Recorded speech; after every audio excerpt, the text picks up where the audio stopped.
Hello বন্ধুরা, কেমন আছেন? আশা করি সবাই ভালো আছেন, সুস্থ আছেন। আমি একটুও ভালো নেই। আমার প্রচণ্ড সর্দি ঠান্ডা লেগেছে।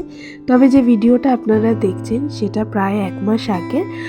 জানুয়ারি মাসে আমরা সবাই মিলে গেছিলাম টাকি ঘুরতে 2 দিনের জন্য, বেশি দিনের নয়। বৃহস্পতিবার গেছিলাম, শুক্রবার চলে এসেছিলাম। উইকডেজেই গেছিলাম। আমার বাপের বাড়ির লোকেদের সাথে গেছিলাম, মানে আমার মামা, মামি, মাসি। আর আরেকজনকে আপনারা দেখবেন, সেটা হচ্ছে আমার বড় মাসি আর আমার দিদি আরজা। এরা হুট করে মাইসোর থেকে এখানে কি করে চলে এলো সেটাই তো ভাবছেন। আসলে মাইসোরের ভিডিও আপলোড করতে করতে অনেকটা দেরি হয়ে গেছিলো। আর ওদের ঠিক আমাদের ঘুরতে মাইসোর থেকে ফিরে আসার ঠিক 1 মাস বাদেই ওদের কলকাতায় আসার কথা ছিল। তো ওরা যখন কলকাতায় এলো, তারপর আমরা হুট করে প্ল্যান করে ফেললাম, চলো 2 দিনের জন্য কিছু ঘুরেই আসি একটু। তো ওরা আসবার পরপরই আমরা বেরিয়ে গেলাম ঘুরতে। তো এখন আমরা মামার বাড়ি থেকে, মানে আমার মামার বাড়ি থেকে মামা, মামি সবাই মিলে, মামার মাসি, আমার দিদিরা, জামাইবাবুরা, সবাই ভাই, সবাই মিলে আমরা এখন বেরোচ্ছি টাকির।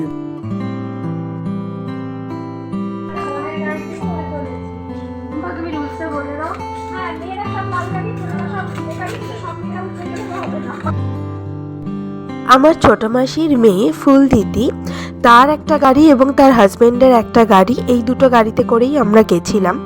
আমাদের রুলস ছিল আমরা বোনেরা সবাই একটা গাড়িতে বসবো আর মামিকেও নিয়ে নেব। কিন্তু আমার ছোট ভাই এত বায়না জুড়লো, কিন্তু সে যদিও উকিল হয়ে গেছে কিন্তু তার বাচ্চাপনা যায়নি, সে আমাদের সাথেই বসলো। আর উল্টো দিকের গাড়িটাতে, মানে যেটা আমার ছোট জামাইবাবু চালাচ্ছিল, সেই গাড়িতে আমার বড় জামাইবাবু, আমার বড় মাসি, মামা, মামি এরা গেছিল। আমরা গেছিলাম উইকডেজে, বৃহস্পতিবার গেছিলাম, শুক্রবার চলে এসেছিলাম। আমার ছোট জামাইবাবু উকিল, তো তার কাজ সেরে আসতে একটু দেরি হয়ে গেছিলো, প্রায় 7:30 বেজে গেছিলো সন্ধ্যা। তাই জন্য আমরা ডিসাইড করলাম আমরা আগে একটু খাবার খেয়ে নেব, ডিনার করে নিয়ে তারপর আমরা যাবো। আমরা কসবাতে আজাদিন দাবাতে ঢুকেছিলাম ডিনার করতে। সবাই মিলে খাওয়া দাওয়া করে তারপর আমরা টাকির উদ্দেশ্যে রওনা দিলাম।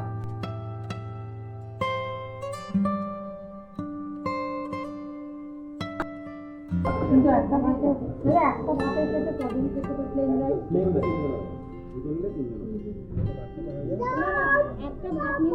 একটা ভাত নিলে প্রচুর প্রচুর খাবার আমরা অর্ডার দিয়েছিলাম। আসলে আমরা অনেকজন ছিলাম, তো আমরা রাইস, কুলচা, পরাঠা, তারপরে আরেকটাও পরাঠা ছিল, এক্স্যাক্টলি ওটা খেতে খুবই ভালো ছিল কিন্তু আমি নামটাই ভুলে গেছি।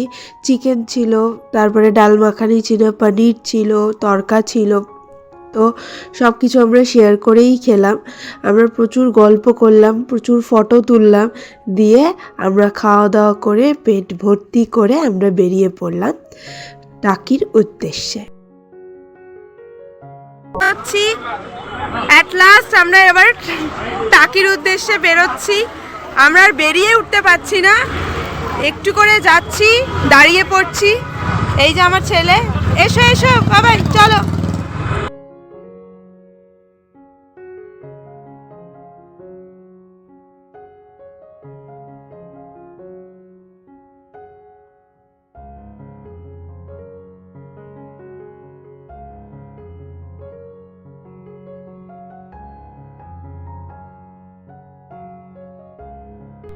হোটেলে যখন পৌঁছোই তখন ঘড়িতে প্রায় রাত্রে 11:30 বেজে গেছে। আর হোটেলে পৌঁছেই আমরা একটা খারাপ সিচুয়েশনের মধ্যে পড়ি, সেটা সম্পর্কে পরে আপনাদেরকে জানাচ্ছি। এটা হচ্ছে সেই দিন রাত্রে আর কোনো ভিডিও করা হয়নি। এটা তার পরের দিন সকালের ভিডিও, যখন আমরা ব্রেকফাস্ট করে আর কি বেরিয়ে যাব ওখান থেকে। তো সেই দিন হচ্ছে সকালবেলায় ভিডিও স্টার্ট করেছি। তার আগে হোটেলটা একবার আপনাদেরকে দেখিয়ে দিই।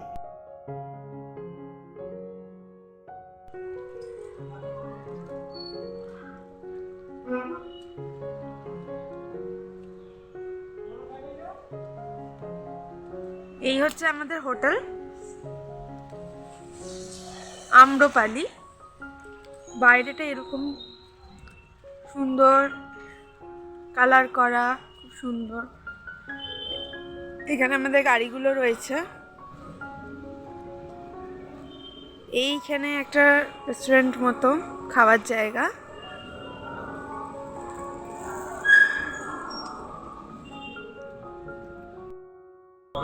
এখানে রিসেপশন।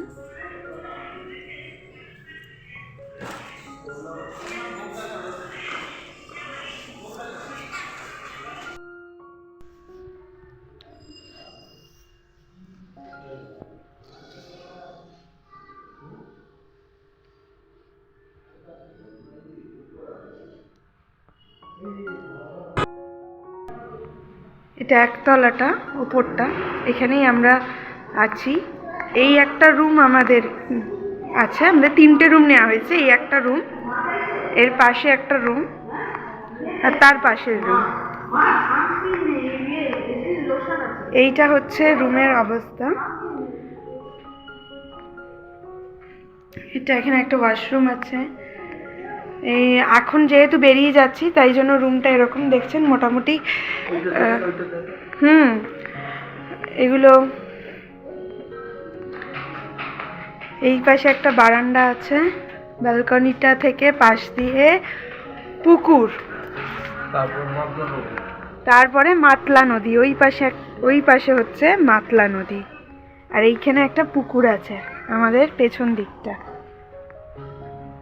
এইখানে তো আপনাদের সাথে সকালেই দেখালাম। এখানে এটা হচ্ছে আমাদের রুমটা।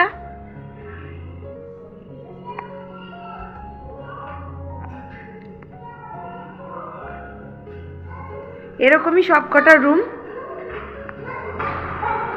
এই যে আমার ছেলেও রেডি হয়ে গেছে, মামাইও রেডি হয়ে গেছে, মিষ্টি মাও রেডি হয়ে গেছে। আমরা এখন সবাই মিলে বেরোবো। এটা আরেকটা রুম।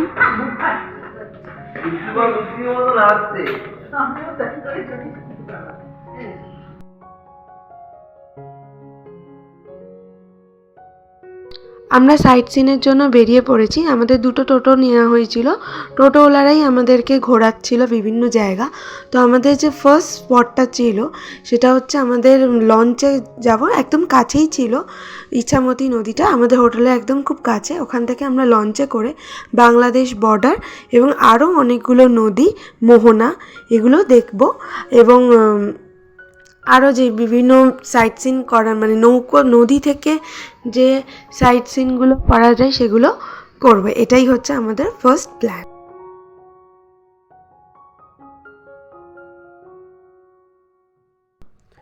লঞ্চে উঠে আমরা খুব খুব খুব এনজয় করেছি। দূরে বাংলাদেশ বর্ডার দেখা যাচ্ছে। আমরা এই বিভিন্ন সাইট সিন করছিলাম, এদিকে ওদিকে সমস্ত মাঝি ভাইরা আমাদের সমস্ত কিছু বলে দিচ্ছিল। আর মাঝিই বলছি, যারা দাদারা ছিল, হ্যাঁ, তারা সমস্ত কিছু আমাদের বলে দিচ্ছিলো। আমরা সবাই ভিডিও তুলছিলাম, ফটো তুলছিলাম, আর মনের সুখে আনন্দে গান গাইতে গাইতে চলছিলাম। আমাদের গান তো এখানে দেয়া যাবে না, নাহলে গানগুলো আমি দিতাম ডেফিনেটলি। আমরা ভীষণ ভীষণ মজা করেছি লঞ্চে। আমরা সবাই মিলে গলা খুলে গান গাইছিলাম। তো এটা একটা ভালো লাগছিল সবার। আর মানে আশপাশটাও সুন্দর, মানে সব কিছু মিলিয়ে মিশিয়ে একটা দারুণ অনুভূতি।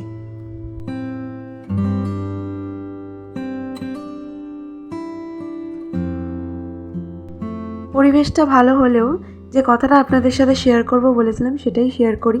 হোটেলে পৌঁছেছি যখন, তখন যে আমরা খারাপ সিচুয়েশনটার মধ্যে পড়ি সেটা হচ্ছে কতগুলো লোকাল ছেলে তারা ওখানে পার্টি করছিল এবং প্রচণ্ড জোরে গান চালিয়েছিল, যার জন্য আমাদের প্রচণ্ড ডিস্টার্ব হচ্ছিলো। তাদের বলা সত্ত্বেও তারা আমাদেরকে গালাগালি করছিল।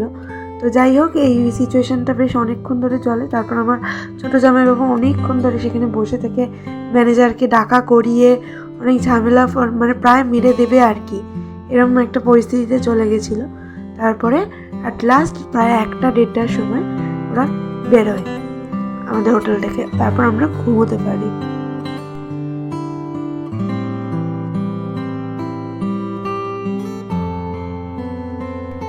লঞ্চে ঘোরবার পর আমরা আরও কতগুলো জায়গা গেছিলাম।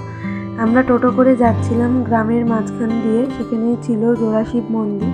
তারপর আরও কতগুলো স্পট আমাদের টোটো ভাইরাই নিয়ে যাচ্ছিল, তো সেগুলো আমরা ঘুরলাম গ্রামের মাঝখান দিয়ে।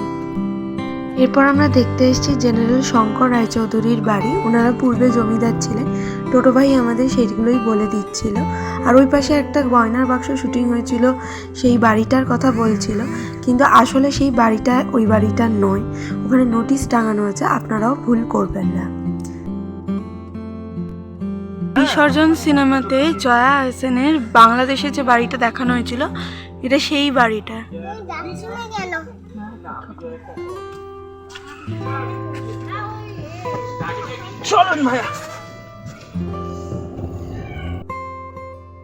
এরপর আমরা যাচ্ছি ইন্ডিয়া বাংলাদেশ বর্ডারে। তো সেই জন্য এখানে একটা চেকপোস্ট আছে, সেখানে আমাদের আধার কার্ড চেক করা হচ্ছিল।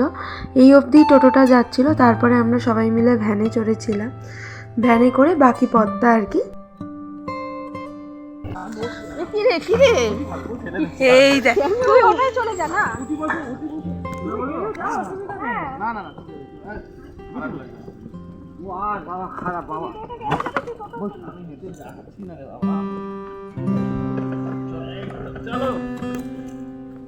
বহুদিন বাদে ভ্যানে চড়লাম। হ্যাঁ, জালানপুরের কথা মনে পড়ে গেল। জালানপুরের হিস্ট্রিটা আপনাদের কোনো একদিন বলবো, কোনো জালানপুরে যেতে যেতে একবার বলবো। জালানপুরে যাব আমরা, জালানপুরে যেতে যেতে একবার বলবো। জালানপুরের একটা হিস্ট্রি আছে। গোবলা কিসে উঠেছিস তুই? আর আমার পেছনে আমার ছেলে গার্ড হয়ে গেছে, বেশি নড়তে পারছি না, নালে এই যে বাসবন, এখানে গুপি গাইন বাগাবাইনে শুটিং হয়েছিল। ব্যাস ব্যাস, ঠিক আছে। কি হলো? গোবলা ঝুঁকিস না কিন্তু, মধ্যখানে থাক।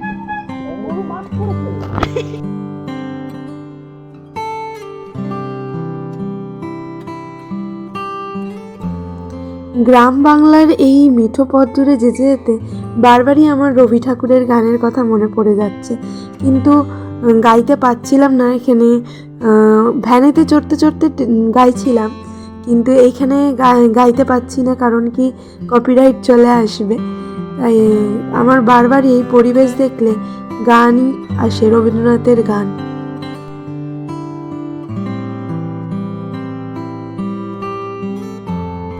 এরপর আমাদের নেক্সট স্পটটা হচ্ছে মিনি সুন্দরবন। এখানে দুদিকে খেজুর গাছ ছিল, এখানে খেজুরের গুড় পাওয়া যাচ্ছিল। আমরা সবাই কিনেও ছিলাম পাটালি গুড়। হ্যাঁ, তারপর আমরা একটা জায়গায় ঢুকলাম, সেটাকে মিনি সুন্দরবন বলছে। একটা ব্রিজ, আর ওখান থেকে কিছু স্পট দেখা যায়। একটা হচ্ছে বাংলাদেশ বর্ডারও দেখা যায়, আর একটা টাওয়ার আছে, টাওয়ার থেকে আশপাশটা দেখা যায়। সামনে নদীও আছে, তো খুব ভালো লাগবে, জায়গাটাও খুব সুন্দর। তো ওর ভেতরে গিয়ে আমরা অনেক অনেক অনেক ছবি তুলেছি। তো সব কিছুই আপনাদের সাথে শেয়ার করছি।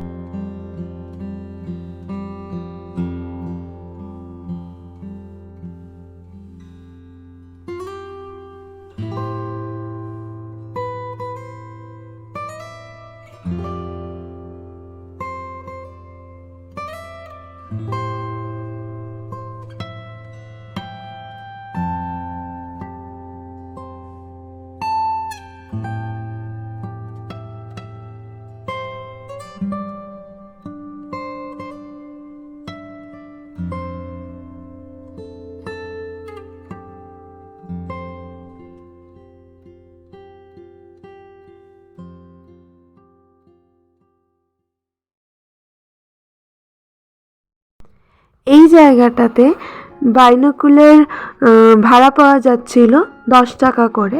তবু আমি নিয়েছিলাম, ভাড়া নিয়ে দেখছিলাম দূরে বাংলাদেশ বর্ডারটা দেখা যাচ্ছে। তো সেটা দেখবার জন্যই আর কি বাইনোকুলার ভাড়া পাওয়া যাচ্ছিল। তারপর আমরা কতগুলো ছবি তুললাম, তুলে ওখান থেকে বেরিয়ে এলাম। এই হচ্ছে টাওয়ারটার পুরোটা আমি উঠিনি। নিচের যে জায়গাটা ছিল সেই জায়গাটাতে একটা দোকান ছিল, ওখানে আমরা চা বিস্কিট এগুলো খেয়েছিলাম। তারপরে বাকিরা টাওয়ারে উঠেছিল, টাওয়ার থেকে কয়েকটা সাইট সিন নেওয়া হয়েছে, তারপরে কয়েকটা ছবি তুলে নিয়ে আমরা নেমে গেছিলাম। তারপর আবার আমরা ভ্যান রিক্সায় চড়ে টোটোর কাছে আসছিলাম। টোটোতে চড়ে আমরা ফিরবো। আর তার মাঝখানে আমার ভাই শুভ, ও আবার ভ্যান চালিয়ে ক্যারামেতি দেখাতে চেষ্টা করলো। যাই হোক, বেশ কিছুটা ভ্যান চালিয়েছিল। তারপর আমরা কয়েকটা জিনিস কেনাকাটা করে ফিরে এলাম হোটেলে। হোটেল থেকে সমস্ত ব্যাগপত্র নিয়ে মোটামুটি সব গুছিয়েই রেখেছিলাম। সমস্ত কিছু নিয়ে আমরা বেরিয়ে পড়ে বাড়ি ফেরার পথে আরেকটা হোটেলে যাই। সেই হোটেলটার এক্স্যাক্ট নামটা আমি ভুলে গেছি। তো সেই হোটেলটায় গিয়ে আমরা লাঞ্চ করেছিলাম। আমাদের অনেকটা বেলা হয়ে গেছিলো লাঞ্চ করতে করতে। তারপরে লাঞ্চ টাঞ্চ করে নিয়ে অ্যাট লাস্ট আমরা 6টা নাগাদ বাড়ির পথে রওনা। আমাদের টাকি ঘোরা এখানেই শেষ হলো। লাস্টে কয়েকটা ছবি দিয়ে দিলাম। আমার ব্লগটা কেমন লাগলো অবশ্যই কমেন্ট করে জানাবেন। ভালো লাগলে একটা লাইক করে দেবেন আর শেয়ার করতে একদম ভুলবেন না। আর যারা যারা এখনও সাবস্ক্রাইব করেনি সাবস্ক্রাইব করে দেবেন। Bye bye.